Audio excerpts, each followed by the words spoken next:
প্রতিষ্ঠান পর্যন্ত অবহেলিত অবস্থায় রয়েছে।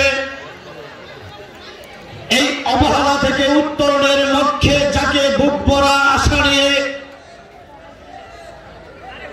2018 সালের 30শে ডিসেম্বর বাংলার ইতিহাসকে ভঙ্গ করে ভোট দিয়ে মহান সংসদে পাঠিয়েছিল।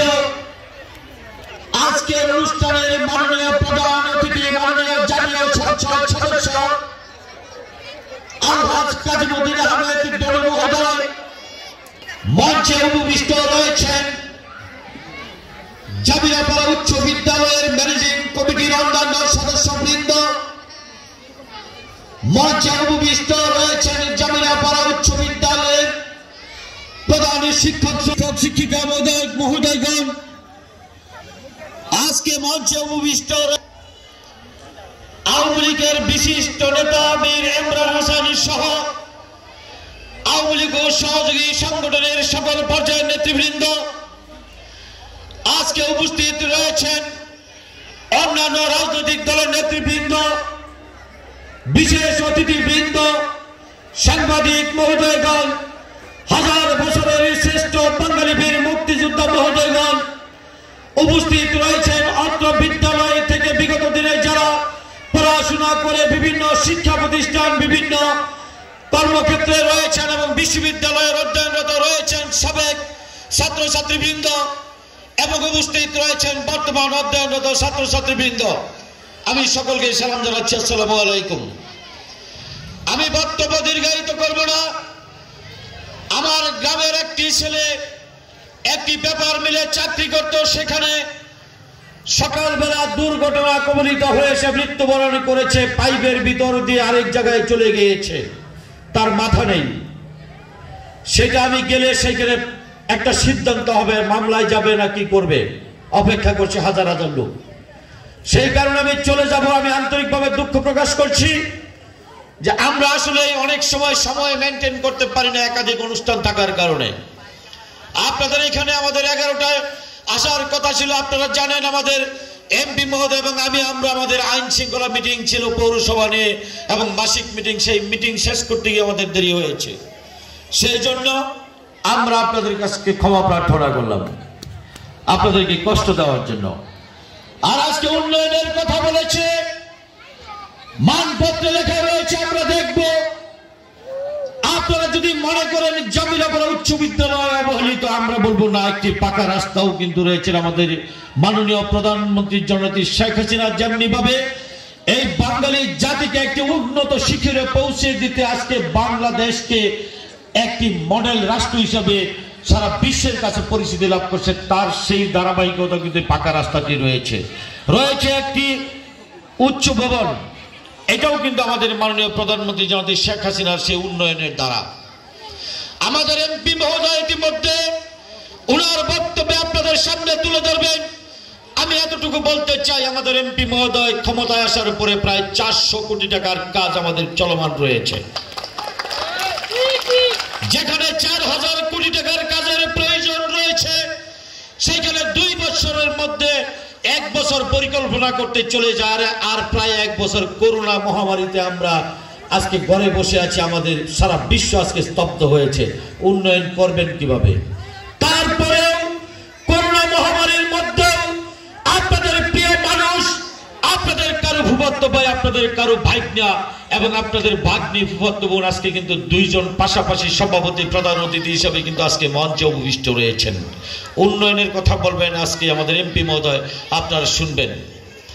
আমি আপনাদের সাথে ভালুকা উপজেলা পরিষদের পক্ষ থেকে জামিয়াপাড়ার যে অভাব অনটন রয়েছে উচ্চ বিদ্যালয়ের, আপনাদের যে চাহিদাগুলি রয়েছে রাস্তাঘাট সহ সবকিছু আজকে আমাদের এমপি মহোদয় আপনাদেরকে আশ্বস্ত করবেন। আমার বিশ্বাস আর 3 বছর কিন্তু ওনার বাকি আছে। যদি 3 বছর পরে ওনাকে ধারাবাহিকভাবে অন্তত আরো 1-2 পিরিয়ড রাখেন, যেমনি ভাবে আজকে তাকিয়ে দেখেন যে মালয়েশিয়াতে বাঙালি জাতি গিয়ে আজকে হাজার হাজার কোটি টাকা রেমিটেন্স আনছে। এক সময় মালয়েশিয়ার মানুষ কিন্তু জঙ্গলের আলু খেয়ে বাঁচত। আজকে সেই মালয়েশিয়াকে মাহাতির মোহাম্মদ দীর্ঘদিন ক্ষমতায় থাকার কারণে তার সেই মাস্টার প্ল্যানের মাধ্যমে মালয়েশিয়াকে আজকে বিশ্বের দরবারে একটি উন্নত কান্ট্রি হিসেবে পরিচিতি লাভ করাতে পারছে। আজকে যদি আমরা তাকাই থাইল্যান্ডের রুবিডলার দিকে, একটানা 47 বছর যিনি সেই এলাকা সেই থাইল্যান্ডে রাজত্ব করেছেন, আজকে সেই বিশ্বের সবচেয়ে বৃহত্তম ফ্লাইওভার রয়েছে থাইল্যান্ডে। সেই থাইল্যান্ড আজকে বিশ্ব বাজারে পরিণত হয়েছে একটাই কারণে, যদি কোনো অরিজিনাল সমাজ সেবা করতে আসে, তাকে যদি জনপ্রতিনিধি করা যায়, তার উন্নয়নের ধারাবাহিকতা শেষ না হওয়া পর্যন্ত থাকে। আর যারা ওয়ান টাইম জনগণের রাজনীতি না করে শুধু প্রতীকের ক্ষমতা নিয়ে আসে, তারা কিন্তু ওয়ান টাইম থাকে, জনগণের দরদ বোঝে না। আমরা বিগত দিনে সেটা কিন্তু দেখেছি, আপনারা প্রমাণ করেছেন। আর কাজীমুদ্দিন আহমেদ দনু মহোদয় মাত্র 2 বছরে 1 বছর করোনা চলছে, তার মধ্যেও উনি কিন্তু এই করোনা মহামারীর মধ্যে অসুস্থ থাকার পরও আপনারা দেখেছেন এই বালুকাবাসীকে করোনা মুক্ত রাখার জন্য উনি অপারেশনের রোগী হয়েও কিন্তু বালুকাবাসীর পাশে দাঁড়িয়েছিলেন। কেন দাঁড়িয়েছিলেন? একটি কারণে দাঁড়িয়েছিলেন, যে মেম্বারের একটি অস্ত্র নিয়ে তার 13 বছর একটি শহীদের বিনিময়ে পরিবার থেকে 19 জন মুক্তিযোদ্ধাকে সাথে নিয়ে 4500 মুক্তিযোদ্ধাকে সংগঠিত করে এই ঢাকা সদর, উত্তর, ময়মনসিংহ সদর, দক্ষিণকে স্বাধীন করেছিলেন।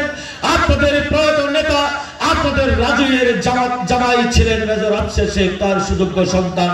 সেই বাবার রক্তের ধারাবাহিকতা আজকে সেও কিন্তু মাঠে নেমেছে এই বালুকাকে উন্নয়ন করার জন্য। এটা আমার মনে হয় কারো বলে দিতে হবে না, কারণ উনি এমন কোনো রাস্তাঘাট নেই, আনাসে কানাসে প্রত্যেকটা মহল্লায়, প্রত্যেকটা বাড়ি, প্রত্যেকটা মহল্লার প্রত্যেকটা নেতার নাম কিন্তু উনি জানেন।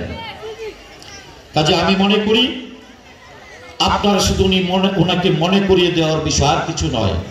আমি বক্তব্য দীর্ঘায়িত করতে চাই না।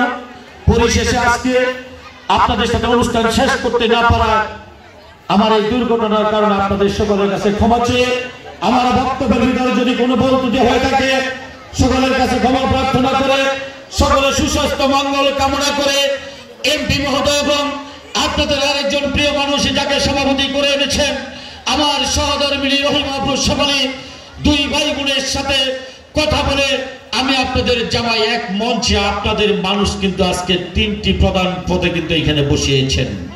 আমরা আলোচনা করে এই জামিলাপাড়া উচ্চ বিদ্যালয় নয়, জামিলাপাড়ার রাজু ইউনিয়নের প্রত্যেকটা পাড়া মহল্লায় কিভাবে উন্নয়ন পৌঁছে দেওয়া যায় ঘরে ঘরে, সেই আলোচনা করে আমরা সিদ্ধান্ত নেব।